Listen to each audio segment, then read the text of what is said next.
Alright, ladies and gentlemen, welcome back to another video on the JustKenshi channel. So, in today's video, I'll be completing the entire story for Bleach Revival and also the side stories that are available in-game at the current moment.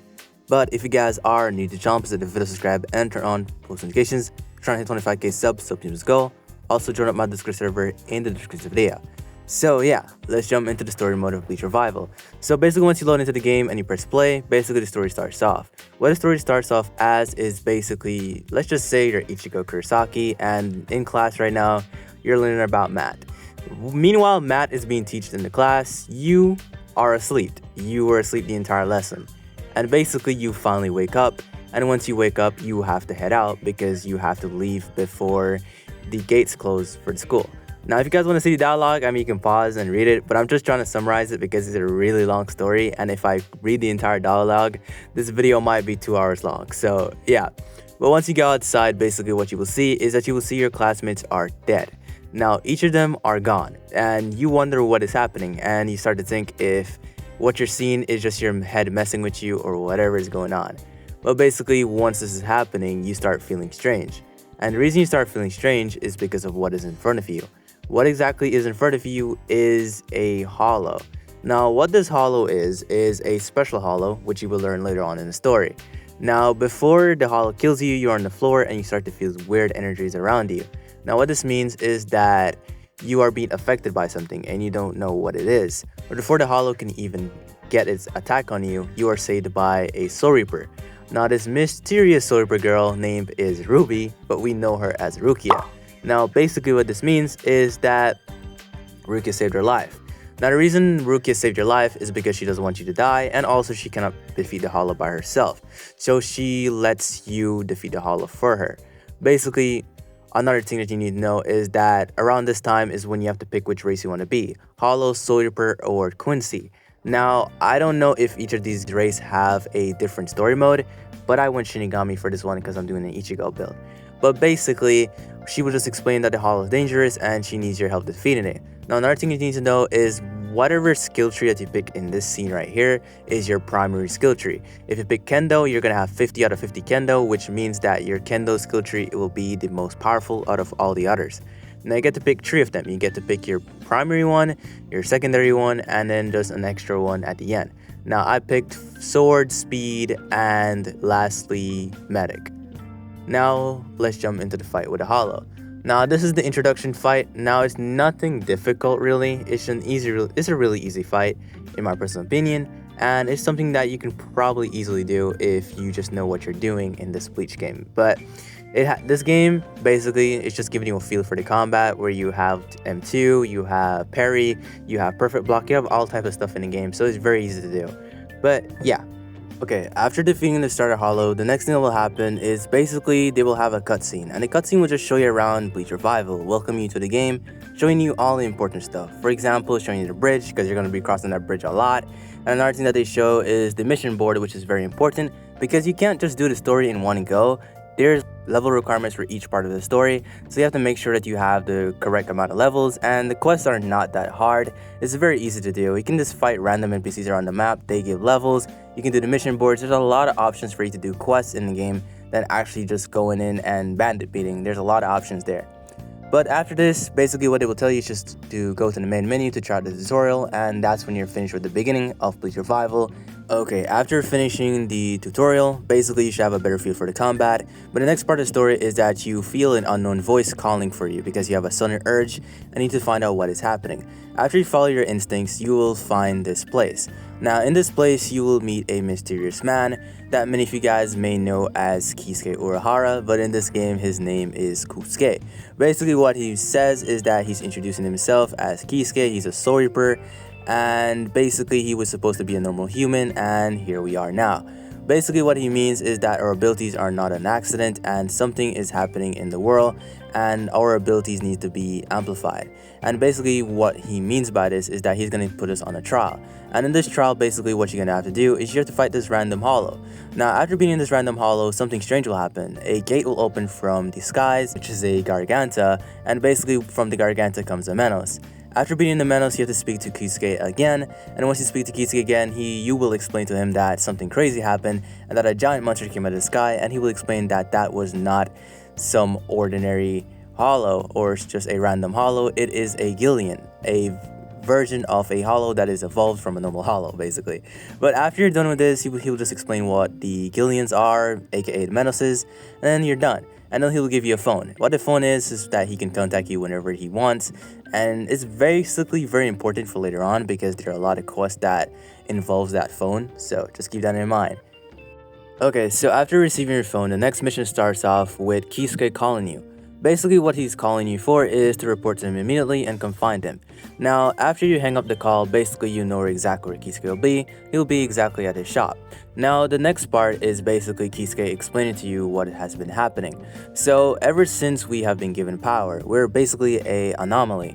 And what he's saying is that since Ruby, aka Rukia, helped us, the Soul Society higher-ups are not happy with that, and basically they are coming to basically put her under arrest, and she needs help from us. And the Soul Society is basically, he just explained what Soul Society is.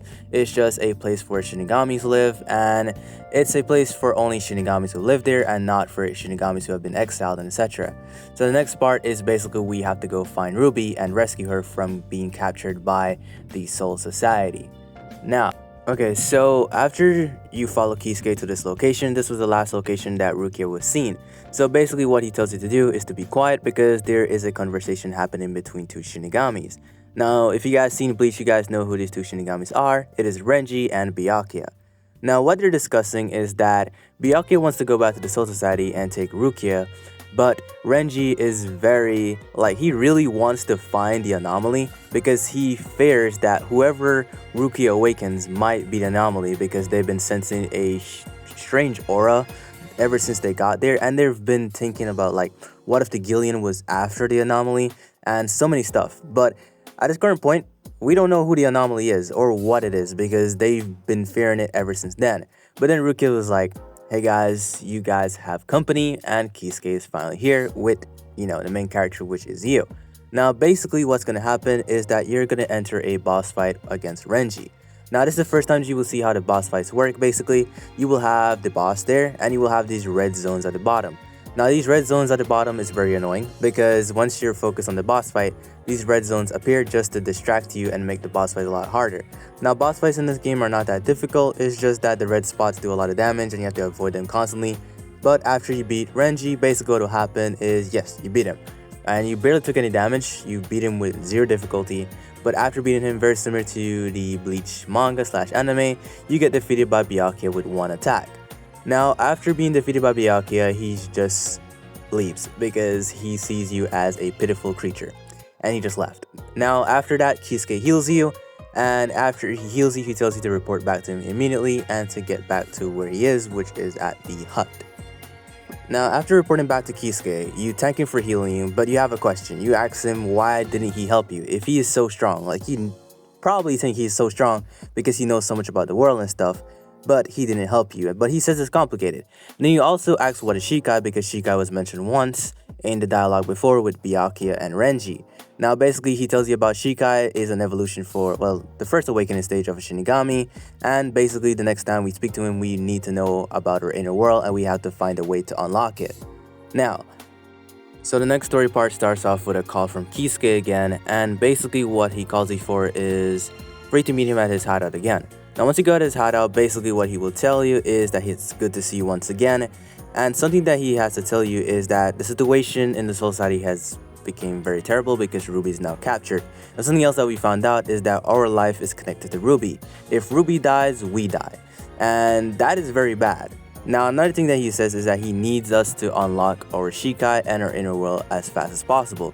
Now, another thing he told us about once we reach the waterfall is basically he tells us that we are not the only anomaly that he's seen before, and that we are a survivor of a giant experiment to balance off the spirit realm because it was very unbalanced, and basically he wants to balance it off. Now, basically he wants to duel us as a way for us to unlock our inner spirit and be able to use Shikai and etc. Now, basically what this means is that we're going to be finding Kosuke now. Now, one thing I like about this is that it's adding a lot of lore to the story that basically we were planned, our entire life at this current moment is planned very similar to Ichigo, and that we were part of some experiment that we don't know anything about as yet, which we probably find out in later parts of the story once more stuff gets revealed. But after beating Kosuke, basically he will tell you it's a good job, step by step you're becoming stronger, but at the current pace we won't be able to save Rukia, aka Ruby. Now, another thing that was interesting that we mentioned is that our character mentioned that Kosuke is acting like two different people at this current moment. Now, I don't know what he means by that, but maybe it's something important for later on in the story that maybe Kosuke is not who we think he is. Now, after beating Kosuke at 3% power, okay, so after beating Kosuke for the second time, Kosuke will say that he's impressed that you were able to defeat him even though he was suppressed. And basically, you are confused and like, Kosuke, it's best that we stop fighting right now, but Kosuke is very determined to continue fighting, and he was like, only the person who's able to stand at the end will be able to make decisions, and blah blah blah. Now, after you beat him the third time, which he's now at 5% power, basically you go back to the hut, and once you go back to the hut, you will talk to Kosuke again. Now, once you talk to Kosuke, basically he will tell you that your awakening process should be finally complete in a week. So until then, we should rest and then come back to him later on. But he says don't worry about the execution as well, because Soul Society plans out these stuff. They don't do it like right away. They won't execute her on the spot as soon as they got her captured there. They do stuff by planning it out. Now, the other mission after this is that you receive a call from Kosuke, and basically he's calling you for your awakening process, which just means that basically he's finally ready for you to finally meditate and reach the second part of awakening, which you enter your inner world. Now, this is where the story starts picking up, in my personal opinion, because once you reach the location of Kosuke and you start talking to him, basically what he tells you is that, it's time that we start and if you're ready. And basically once you said that you are ready, that's when you go into your meditation position, and basically this is where you will meet someone that you never thought you would meet in the story mode so early on, and someone you probably thought you would meet like way later into like Thousand World War version of this game. Now, once you start meditating, you feel like you're in a different world, and like everything around you is crazy and you don't have no idea what's happening. But then an unknown voice came to speak to you and was like, Kosuke has forgotten that you're an anomaly and you weren't supposed to awaken and you don't have your own inner world. Which makes sense because inner worlds are made for, Shinigamis, people who are born Shinigami, and we are not born a Shinigami. Now, basically, the person revealed himself to be the Soul King. Now, I never expected to meet the Soul King this early on in the story, but that makes things a lot more interesting. And I mean, it makes sense now because we are an anomaly, and basically the Soul King is working alongside us, which is insane to think because, the Soul King is, Soul King Adonais. I don't think he would be working with a normal person like us. But basically the Soul King said if we have any questions, and basically he explains everything to you. For example, Rukia at the start was waiting for you, and Rukia doesn't remember anything, and it seems like someone was controlling Rukia's body, and they've been planning out everything since the moment Rukia went to the high school and saved her life. And also another thing that we need to know is that the first hollow was sent by Kosuke in one of the earlier missions. The first hollow with the wings and the spider legs, that was sent by Kosuke. But the Menos was not sent by Kosuke, and the Soul King thinks that someone is planning out everything at this current moment, but we don't know who planned out anything as yet.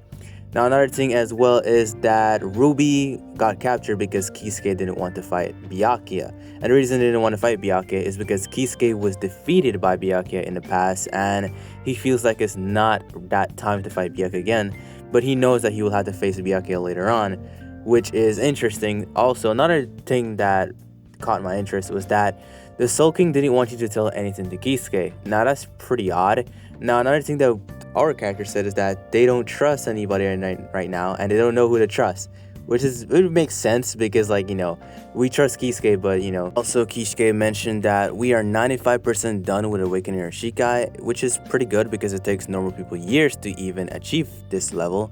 And basically, he also said that he's very proud of us and our progress is going pretty well. And if we keep going this way, maybe we'll be able to actually go to Soul Society and help Kosuke out. Now, the other mission starts off with Kosuke calling you again and says that he did some experiments and he's sure that he'll be able to awaken us this time. Now, basically, this is where he starts off talking and he's like, if we're ready, he will start it now. But there's one thing that caught his attention. is that he's been sensing a interesting aura coming from the school, and that we should head over to the school. Now, once you arrive at the school, we saw that the person responsible for the strange aura and the destruction of the school is Renji.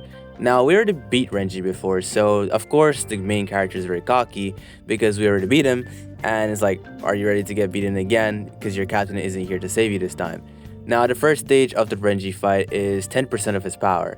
Now, this boss fight is very easy, to be honest. I think you can probably beat this part with only M1s, because all Renji does is just stay back and spam M1s and like the range like Getsuga slashes that he have. But after you beat him, after that he becomes a little bit more difficult, because this is when Renji becomes awakened. And once he's awakened now, this is when he actually takes the fight more seriously and he does a lot more damage. So I would recommend that you don't rush in without a plan. Now, this other part is when you are defeated by Renji, because Renji has awakened and been using full power now. Now, after you've been defeated by Renji, basically what happens is the Soul King comes to speak to you. And basically the Soul King has said that he will give you your power and that you're awakened now, and basically your body is surging with energy. All you need to do is manifest that power and use it to your benefit and to win this battle. Now, after you have awakened, you are able to defeat Renji. Now, the fight wasn't that difficult because now you're able to use Shikai, which is pretty cool. As you can see at the top, I have an awakening bar now, which is pretty nice. But that's how you awaken your Shikai in the game so far. Now, on to the next part of the story. Now, in this part, this is basically just the aftermath of the fight with Renji, and you talk to Kosuke, and he's about to let you train your awakened form, because it's still unstable after you just recently awaken it. So we're going to the waterfall to finally master our Shikai. Now, basically what he says is that to master your Shikai, you need to master your body, mind, and etc. And basically that he wants us to go into a meditation stance, because we have to master the mind first. Now, basically our main character, which is us, is basically still suspicious of Kosuke, because Kosuke constantly keeps changing. Like, they keep acting like a different person over and over every time we meet them. Now, once we go into the meditation stance, basically what happens is that Kosuke noticed that our meditation is going well, but something is odd, that is unstable, and basically he has to step in now. And basically what he means by he has to step in is that basically since our power is so unstable, it starts letting out these like blue creatures. Now you have to fight 10 of these creatures to save your student, which is the main character. Now after you're completed with this, basically what happens next is that you talk to Kosuke again, and basically it's like you're finally awake, and he asks you how it goes. And basically all you remember is, because in the inner world it was so foggy, basically all you remember is that there was like a little voice warning you about someone. Basically what I think that happened in this is that the Soul King was warning us about Kosuke, because something is off about Kosuke. But who knows, maybe Kosuke might pull out something later on in the story, but we don't know at this current moment. But yeah, other than that, basically he just says okay, and then we say goodbye to Kosuke. Okay, so before what we were training was our mind with the meditation, now we have to train our body. Now in this part, Kosuke is basically training us to do parries. Now this is where you probably start to learn how to get a feel for parrying in this game. So the first thing you have to do is parry 10 of Kosuke attacks, which is pretty easy. Then the second part is, yes, your defense is good, but he wants you to guard break him to see if your offense is good. After you guard break Kosuke that amount of times, basically what is left now is for him to do one final training. And when you ask Kosuke about how he's acting, Kosuke quickly just speed blitz you and give you a wound in your gut that makes you have bleed damage now, which means that the boss fight is a little more difficult, because you have bleed damage and you also have to finish Kosuke off, which is very interesting. But at the end of the day, you do beat Kosuke because the boss fight is not that difficult, because Kosuke doesn't have any special abilities like a Shikai or etc. But he does have Hakuda, so look out for that. Now after that, he apologizes for doing you a surprise attack, and that's basically it for your body training. Now we go on to the final training, which is the training for the soul, which is the most difficult one, which is interesting that they saved the soul for last, but who knows, we'll see how this one goes. Now basically what happened in this is that basically all you have to do is meditate, and you have to find the orange light that you see, and you have to master that orange light. Before we can even see what happens in the soul training, basically we cut over to Rukia's POV. Now Rukia POV is her placement in the jail cell, and she's thinking about what is happening outside, if she should really get executed, if Kisuke gets her messages, and etc. Now, once you awaken from the bed, basically what happens next is you have to get out of the bed and go speak to Byakuya. Now, this is very interesting and very cool that I like that the game makes you switch POVs other than the main character, like earlier how we fought as Kisuke, and now we are in Rukia's POV of her execution. Makes you actually feel like you're within this world, which is a pretty good part of the story mode if you ask me. Now, once you speak to Byakuya, something that was interesting that was mentioned here is that he said he's gonna talk to Mother, which is interesting because that means that Byakuya and Rukia are actually related in this verse, because basically in the original Bleach timeline, basically they're just adopted, like Rukia is the adopted sister of Byakuya, they're not actually related, but it looks like they're actually related in the story, which is more interesting because Byakuya is turning in his own like full-born sister, which is, I don't know, but basically what this trial is, to summarize it basically, is that they are executing Rukia because given the power of a Shinigami to a lost soul like us is very illegal in the Soul Society and is a major crime, and they all are coming to a like conclusion if they should execute her or not. But basically everyone in the court has agreed that she should be executed. Byakuya agrees, Junsui agrees, Kenpachi agrees, and Renji agrees. Now Yamamoto asked one final question and is like, basically, since all of you have agreed, there's only one person in the room who has not given their opinion, and that person in the room is none other than Aizen. And Aizen said that she should be executed. Now after this, Kisuke has left you a note, and basically he said he's leaving to the Soul Society without us, and basically that we will no longer receive calls from Kisuke. But the fact that they said that, we received a call right after, and the call is a call from Yoruichi. But we don't see Yoruichi yet. But basically what the cutscene is that we have some prison guards that came to visit us, and basically the prison guard has said that we have a choice, is that we either go with them or die there. But since the MC is basically very cocky, basically what happens is that we don't leave with them and we fight the guards. Now after you defeat the guards, basically they say that basically it's just best as you finish them off because it's no use going back to the Soul Society empty-handed. And basically what you say is that no, you won't finish them off, but you will wage war against the Soul Society.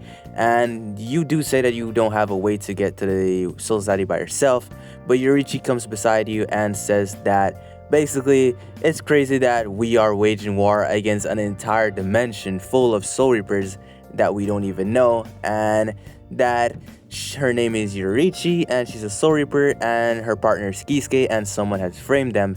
And basically you're like, you know Kisuke, and what the hell are you talking about the Hogyoku? And we don't know what the Hogyoku is. But then real Kisuke Urahara comes around and says that the Hogyoku is a dangerous artifact that he's been protecting and that someone has framed them and basically that they want the Hogyoku and they want Rukia executed because they want the Hogyoku from Kisuke.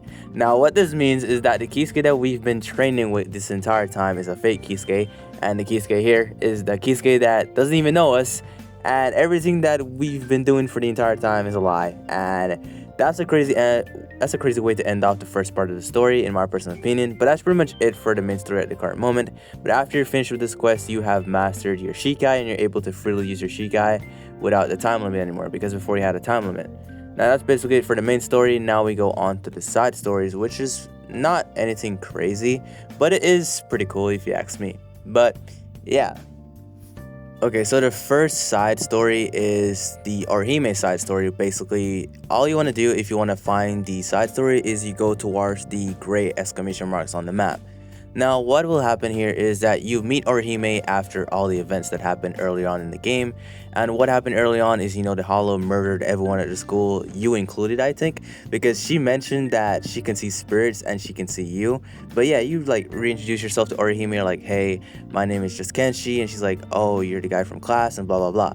But basically what she says is that she wants to check out school because the school has not said anything about what happened, and she's very curious on what happened. So once you arrive at school, basically what happens is that you're stopped by police officers because you're not allowed in after the major incident. I mean, that's fair. After what happened, I don't think anyone should go to the school, but Orihime is like, okay, it's fine. She knows a secret spot to get into the school. Now, the secret spot that she knows how to get into the school is behind the school, which is interesting because they only blocked off the entrance of the school. They didn't think to block off the back of it, which is odd, but I won't ask any questions. But basically what happens is that we're sneaking into school because Orihime is very suspicious of what happened because no one has said anything about it. All they know that a monster attacked the school and many students were killed in the accident. Now, once you arrive at the school, all you'll see is a note on the door of the school. Basically what it says is due to recent tragic events that occurred at school, Karakura High will be closed until the beginning of next school year. Now, basically they got the entire time off. Now, an interesting thing is that we meet Orihime's brother. This looks nothing like Orihime's brother and acts nothing like Orihime's brother. Because basically this guy just acts like a complete jerk to Orihime, which is a complete opposite of what Orihime's brother is like in the actual manga and anime. But yeah, he's like, don't come looking for me, and that Orihime feels sorry about what happens and she doesn't feel like exploring anymore. Which is very odd that Orihime's brother acts like this in the game, but it's a different reality, I guess. But yeah, now on to the other side story, which is Uryu. Okay, so the Uryu side story is just based off how he was introduced in the manga. Basically, you guys do a game of killing hollows with the hollow bait. Now, basically, all you have to do is defeat 10 hollows before Uryu because Uryu feels like shinigamis aren't allowed here and that we shouldn't be the only heroes, and he feels like he should be the hero of Karakura Town because he's a Quincy. Now, after beating the 10 hollows, basically what he will say is that we beat him today, but our rivalry is not finished. But for some odd reason that we were friends with Uryu at school, but now all we do is test our powers against each other. But yeah, it's just an odd way for Uryu to be introduced in the game. It's very similar to how he was in the manga, so I find that pretty funny. But the next side story is my favorite one because it's actually pretty well made. Oh, we finally made it to the final part of the video, also the final part of the side stories, which is based off our meeting with Shinji and the Visored. Now, this is pretty cool because I would expect this to be later on in the story, but they put it as a side story, and I actually like it. So basically, Shinji calls us an unwanted visitor, and we have to fight off Love and Hachi. And basically after defeating them, they activate their holification, and basically you just have to fight them in their holification form or visor, whatever you want to call it. Now, that's pretty much it for everything for Bleach Revival at this current moment.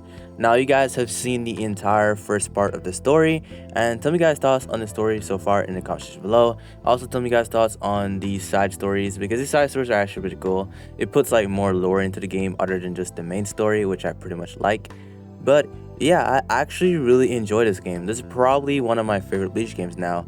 I probably have it up there in my top 3 with like stuff like Peroxide and Reaper 2, because this game is actually well made and the story is really nice. Now, some questions people may have is the game story like good? Yes, it is.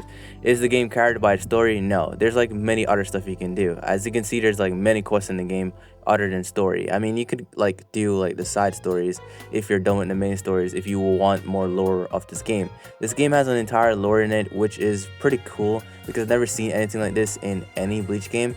Now, I don't know if Hollows and Quincy's have a separate story, but if they do, then that's going to be pretty cool. If not, then it's completely fine in my personal opinion.